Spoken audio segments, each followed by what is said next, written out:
ഇന്നെന്താ പരിപാടിയെന്ന് വെച്ചാൽ തൃപ്രയാർ ആനൂട്ട് കാണാൻ പോകലാണ്. ഞാനും എൻ്റെ ഹസ്ബൻഡ് അല്ല കേട്ടോ, ഞാനും എൻ്റെ നാത്തൂനും കൂടിയിട്ട്. ഞങ്ങൾ ഇവിടുന്ന് ചായയൊക്കെ കുടിച്ച് ഇവിടുന്ന് ഇറങ്ങുമ്പോൾ തന്നെ 9 മണിയായി.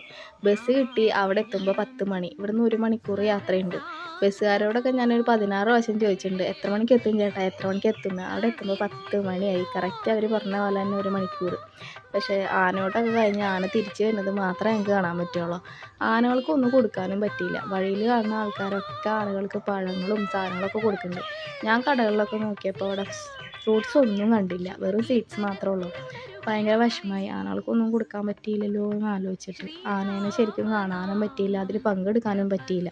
അതൊരു ഭയങ്കര വിഷമമായിപ്പോയി. നേരെ ഞങ്ങൾ പോയി തൊഴുതു. തൊഴാൻ അത്ര തിരക്കൊന്നും ഉണ്ടായിരുന്നില്ല. ആനൂട്ട് കഴിഞ്ഞപ്പോൾ തന്നെ ആനകളെ പിന്നാലെ തന്നെ എല്ലാവരും പോയി എന്നാണ് തോന്നുന്നത്.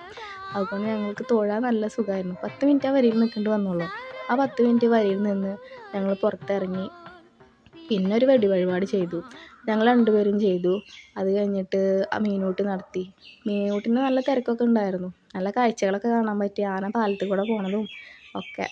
മീനൂട്ട് നടത്തിക്കൊണ്ടിരിക്കുമ്പോൾ സെക്യൂരിറ്റി പറയുന്നുണ്ട്, കഴിഞ്ഞവരൊക്കെ ഇങ്ങോട്ട് പോരുമെന്ന്. പക്ഷെ ഞങ്ങൾ പോയില്ല കേട്ടോ. ഞാൻ അവിടെ ഇങ്ങനെ നിന്ന് കുറേ കാഴ്ചകളൊക്കെ കണ്ടു. പിന്നെയും ആന പോണത് ഇങ്ങനെ നോക്കി നിന്നു. അങ്ങനെ ഞങ്ങൾ പിന്നെ തിരക്കൊക്കെ കൂടുന്നതിന് മുന്നേ ഞങ്ങൾ ഊണ് കഴിക്കാമല്ലോ എന്ന് വിചാരിച്ചു. 10:45 ഞങ്ങൾ ക്യൂവിൽ കയറുമ്പോൾ. പക്ഷേ ബാക്കിൽ കൂടെ ആൾക്കാരെ കയറ്റണത് ഭയങ്കര സീനായി. അങ്ങനെ അവിടെ തല്ലൂട്ടും വർത്താനും ഒക്കെ ഉണ്ടായി. ആ നിൽക്കണ നിപ്പിൽ ഞങ്ങൾക്ക് ശീവേലിയൊക്കെ കാണാൻ പറ്റി.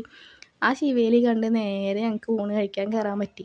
സാമ്പാറും അച്ചാറും പിന്നെ ഒരു കറിയും കൂടി ഉണ്ടായിരുന്നു. പപ്പടം, പായസം ഒക്കെ ഉണ്ടായി. അങ്ങനെ ഞങ്ങൾ ചോറൊക്കെ ഉണ്ട് പുറത്തിറങ്ങി ഒന്ന് കറങ്ങി അടിക്കാമെന്ന് വിചാരിച്ചു.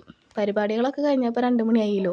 അപ്പോൾ ആ ഒരു തിരക്കുമില്ല. അമ്പലത്തിന് ചുറ്റും ശാന്തമായ സമയം.